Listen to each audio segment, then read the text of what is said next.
Welcome. This is just like an overview of how I do drums. So I'm showing two different versions on screen right now. The staff view is on top. That's what I use mostly because I feel like it's the it's logical to me. And I'll show you a couple of different versions of that as well. And then I'm going to show off as well the piano roll view, which is a little bit bigger because it kind of, the way it shows up on the page is a lot different. I'm also going to show you a couple of different ways. I do have my keyboard plugged in, which you can probably hear right there. So that's one method, of course. And there's different ways you can go about it. But I like to record as much on the keyboard as possible, especially beats like...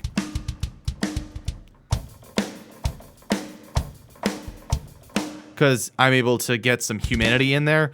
There is some drum programs, of course, I use Easy Drummer, which you've seen in other videos, but some programs have different specifications. A lot of samplers out there, Drum Kit from Hell, Steven Slate drums. I use Easy Drummer because that's just what I've been using for a while. I'm familiar with it.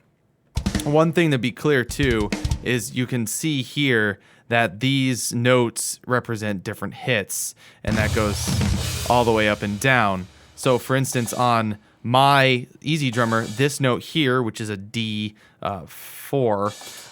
on the keyboard, that is a muted crash cymbal, and the note right below it, the D flat as it were, is a open crash cymbal, and that may change depending on your sampler. A lot of samplers go with the general MIDI setup. Sometimes if you're on general MIDI and you have like a MIDI wavetable, it'll show you what drum each hit is. So familiarize yourself with that. Look it up online, but it may be better to familiarize yourself with the way that your drum kit is set up. Now I want to show you, this is a song from that I'm still working on for the upcoming album here. Working title Underground. Now, a couple of things I want you to recognize here. This is completely played snare hits on E flat and D there. You can kind of see it right here. And that will be the start of it. Now, I played this.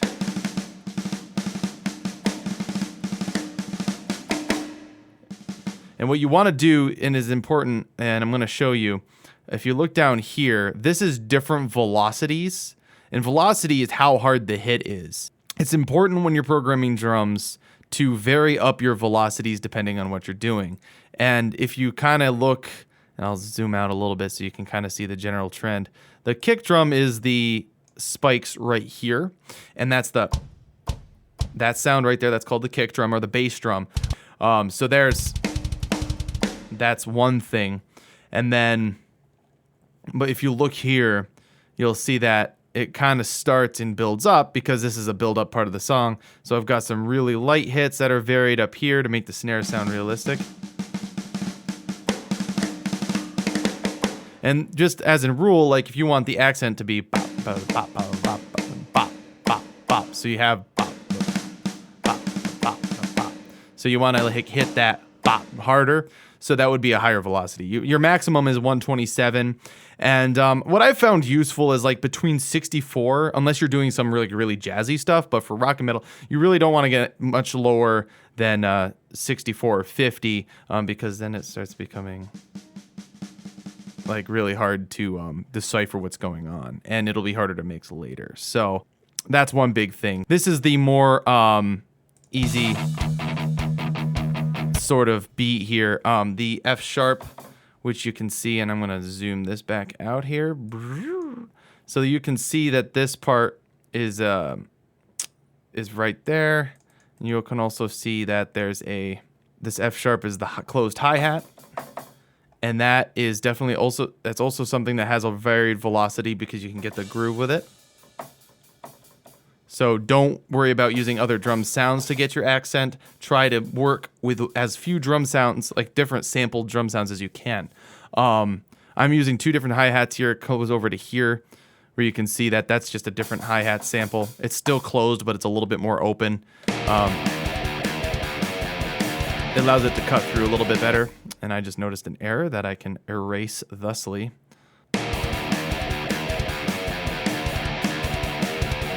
Actually, I think that was supposed to be. a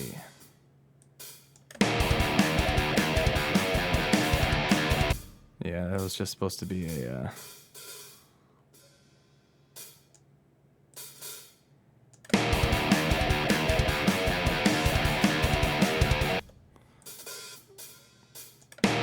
The one thing about playing the drums live is you sometimes end up with really severe rhythm issues that you got to be careful of. That's important as well. So, all right. So moving on from that, we have the two basic things we want to keep an eye on, which is hi-hats, because in rock and metal, there's not going to be too much variation, because if you have too much variation with your kick drums, it sounds weak, and that's modern metal production. Now, I am probably on the more old school version where there's a lot more dynamic variation, and I just use a compressor later on my kick drum track to even it out just a little bit, like you would with a real drum kit. So that's how I try to bring some realism into my samples. Now, again, this is samples. It's not going to be perfect, but you can try to approximate as much as you can and do it the right way.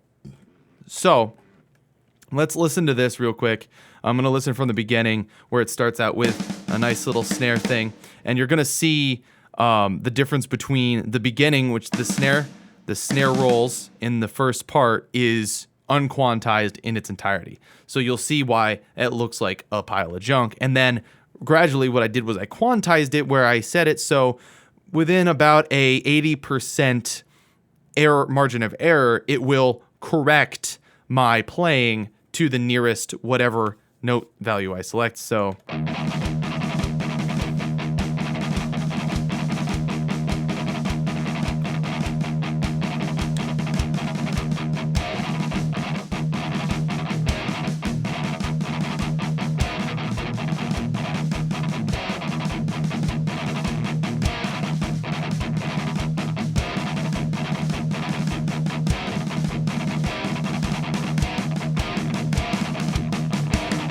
notice how it builds up there?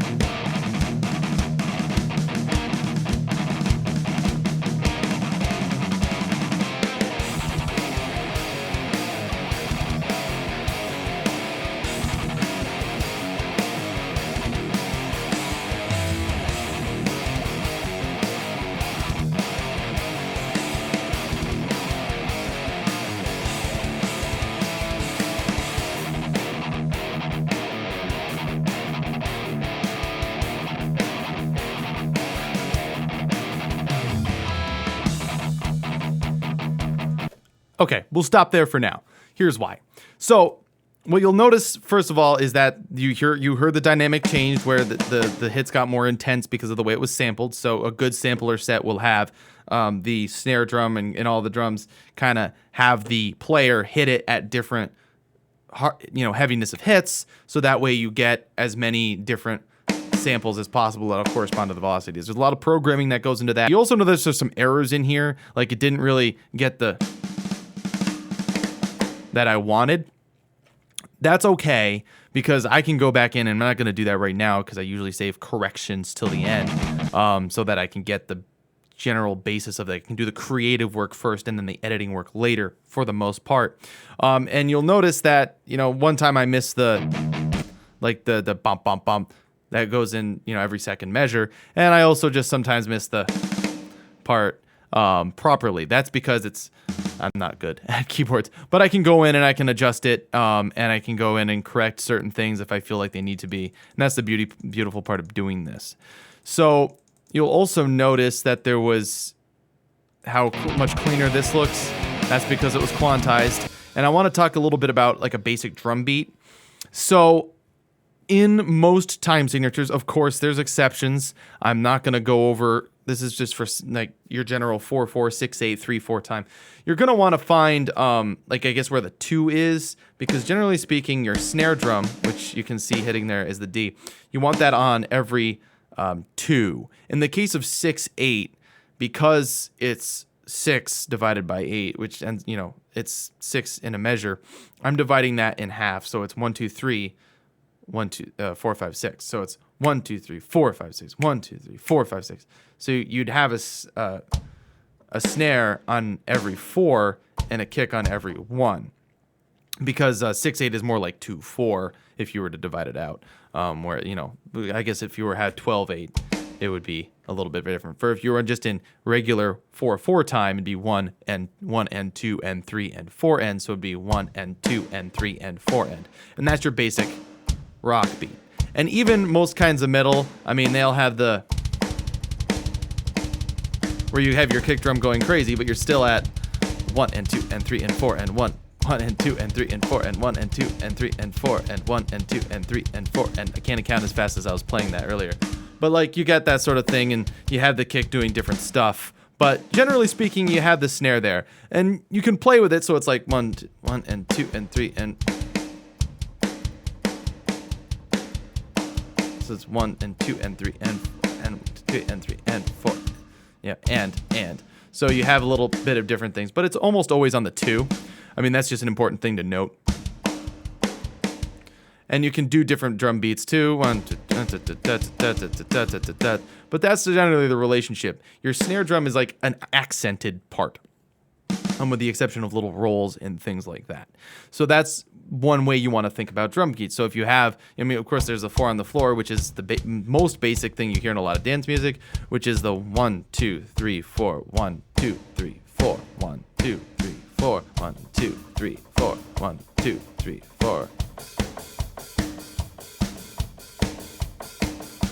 So, I mean, I can't keep that up for very long because I'm not a good thing, but I would do it separately where I do the hi-hats, which is a cymbal there, and then that's how you do it.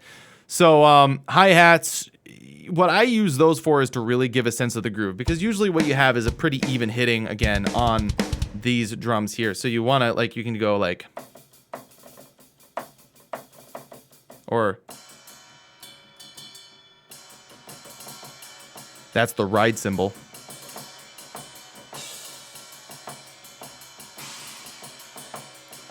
Ignore the extra hits there. But so you use that to kind of create some interest. Again, a real drummer is probably like, ugh, but I'm not a drummer, so I don't exactly know how everything can go perfectly. So I'm just going from my experience, which is how I've been making drums for a long time. So that's the best thing you want to do. And another thing you want to do is still vary up the velocity. As I mentioned, we talked about that earlier. And also, use most of the time, and this is a proto thing, but later on I'll sometimes add little, you heard of fill, which is the which is those toms, which is those big drums that aren't snare and aren't the other ones. Those are the middle, they're called tom-toms, and you go. So sometimes you have like only a couple, but you know, generally they go like that. And you know, one of the most popular things is to go, you know,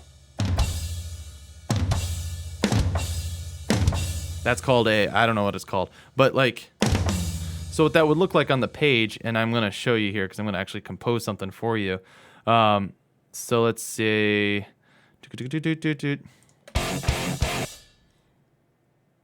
And we'll take this and we're going to make this as quick as possible. We'll start it with a snare, which is C, or E rather, excuse me, because this is bass. But you'll see, like, I actually want it on D, because D is the better snare hit. Usually D and E have different types of snare hits. And then I'm going to remove the fill duration so you can really see how this goes. Yeah, so what I had it doing was basically make it so it looked a little prettier. But yeah, the drums usually look like a bit of a mess when I'm done with them. And then you want to at a fairly even velocity for this. So you go highest tom you can.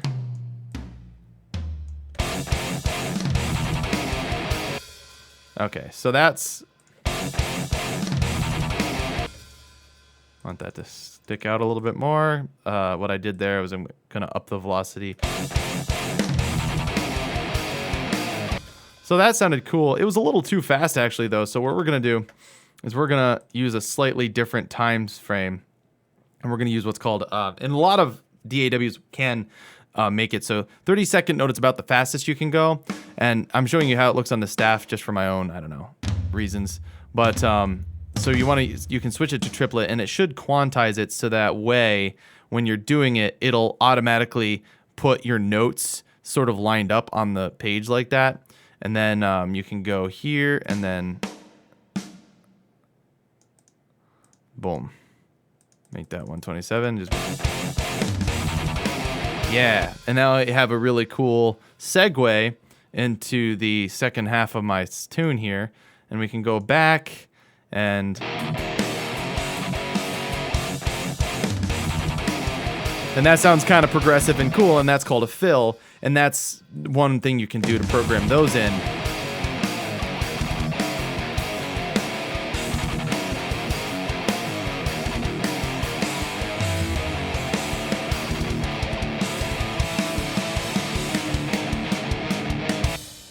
And here is something I did pretty simply to start off with, but what I probably want to do, and I'll erase this real quick to show you, is have a really quick snare roll.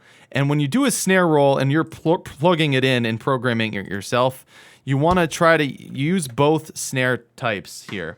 And I'll actually, yeah, I want it to be like 1/32 here. And then,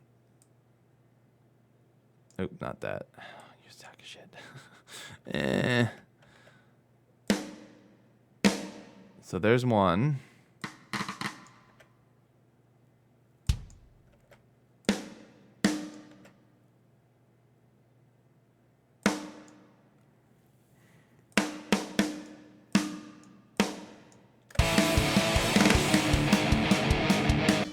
Yeah. Now, see, that sounded really kind of not right. So usually the first strike you want to make the hardest, and then lessen the strikes each time. So like, for instance, what I'm doing here is I'll do let me adjust that here. I'm gonna do this. There we go. So what you see here is my view, because I can right click on a note and pull this up. So I'll show you each of these as they come up. So you have boom, that's 127, and then boom, that's 101 for that note. That's highlighted, which you can't see. There we go. And then boom, that's 110 because I wanted to kick out, and then this one will be at last like 91. So it still hits hard, but in fact, if that sounds too machine gunny, drop down, make the levels nice and big on the velocity there. So that way you can have it sound like a real drum fill.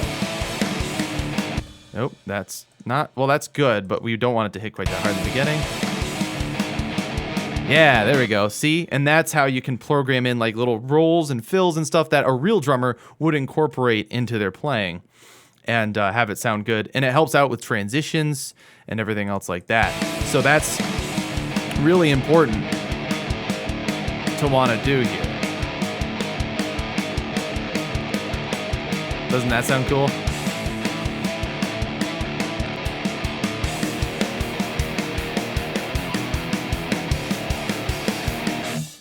All right, so one last thing before I let you go. This is getting to be a long video, but I feel like it's worth it. So we're gonna. This goes bomb, ba-dum, bomb, ba-dum, ba-dum. All right, so we have the rhythm right in our heads. So I'm going to hit the record button, because this is armed for recording. This is selected on the track, and this is the MIDI track, and I'm going to use my keyboard. I'm going to go.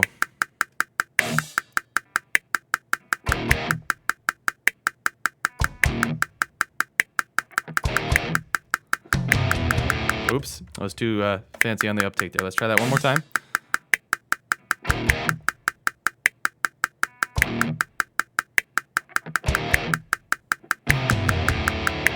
All right, so that was pretty good. I got that last rhythm pretty well right.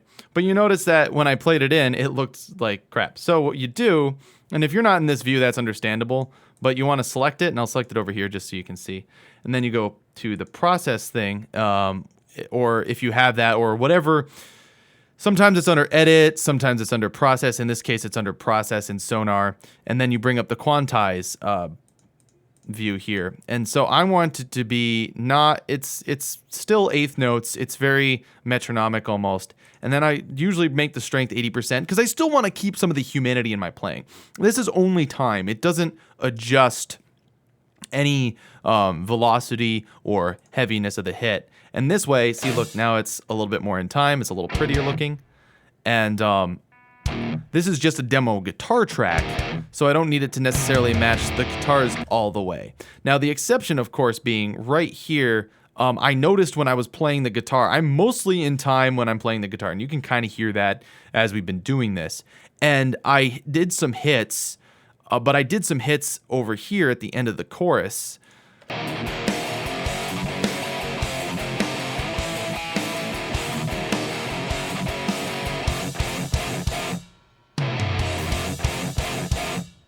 That aren't fully in time, but I kind of like it like that.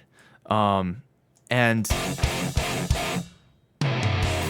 because it allows for a little bit of a different thing, and since this is the big line of the chorus and it sounds all off because the line is will to survive, I'm like, you know what? I'm kind of okay with that being a little off, because sometimes you don't want to adjust the tempo, and it allows for other cool things like some cool progressive time, like playing with the time of the music. And so you sometimes want to leave in errors like that. You don't want to completely neuter it when you're composing and in fact, what you'll notice here is that this right here says 195.06.464, which means that this is the 6th beat, and it's for and like the middle time, which you can set to various things, but out of 960, this is 464. So it's like a decimal.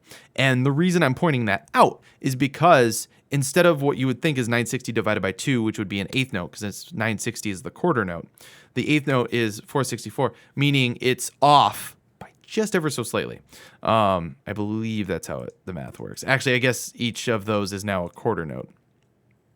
So yeah, okay. So it's starting actually just before the downbeat here.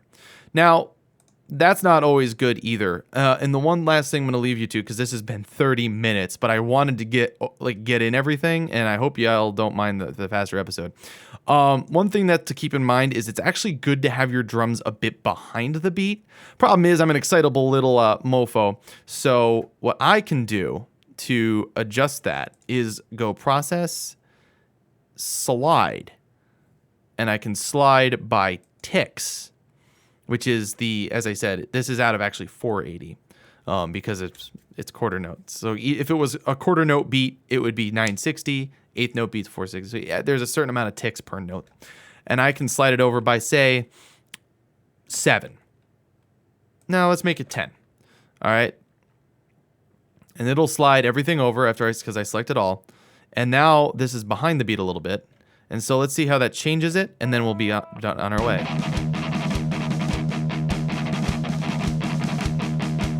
Mostly, this beginning part won't change a lot. It'll really make a big difference when it comes to the rhythm, this beat here.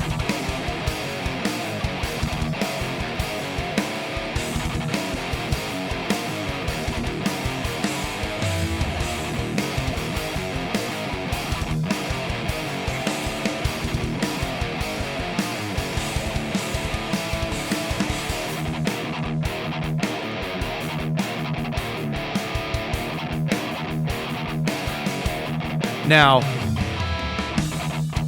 see, that just adds a little bit more groove to what you were doing, and that's just something that you can keep in mind. Just a little bit behind me. Literally between 1 and 15 ticks. No more, because 120 ticks in this setting, you can set it to whatever you want. You can set it to really small, or you can set it to really high. I like high resolution because it gives me more control. So, like, this is 13 ticks, and a full 32nd note, which is the smallest subdivision that is realistically useful in most cases, is 120 ticks. So if you get too much out of the way, it sounds off and it doesn't sound good. But if you put it just a little bit behind, it sounds like it's more groovy. So that's how we can do that. And the same thing for here. This is still a little bit ahead of the curve, and I may have to tool with that after I get everything, more set.